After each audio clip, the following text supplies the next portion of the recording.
Mu January omyaka 34 yakwatiddwa poliisi y'e Kawempe ku Katale ng'entabwe evudde kwagala kusubya ku Nakajumba Shamimu ow'emyaka 18 nga mutuuze w'e Kawempe mu Kiza Zone. Nakajumba agambye nti akedde ku makya ku ssaawa 12 kwe kugenda mu kinaabiro yetaawuluze wabula bw'abadde avaayo kwe kuwulira omuntu ng'atambula bw'atyo kwe kukonkona ku luggi asobole okumanya nti munda waliyo omuntu.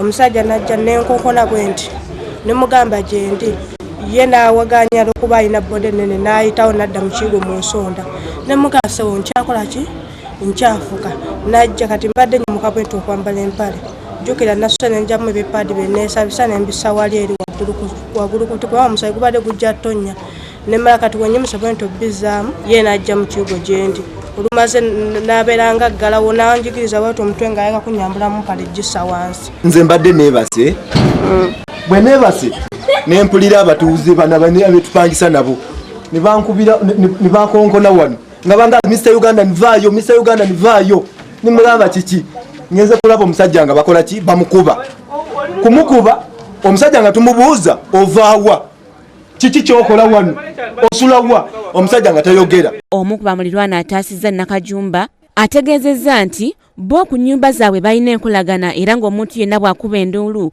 baba balina okusitukiramu ne bamuyamba. Ate wano bali babbyeko omuntu wano mupangisa wano bali baagala mubba wano ntugamba kati wano tweteesa ntugamba kuddamu kwata omubbi wano tumukuba bukubo bantu mwokya. Ate nga babadde tebamumanyi mu kitundu kyabwe bw'atyo n'ayita poliisi n'ekwata mu Juni.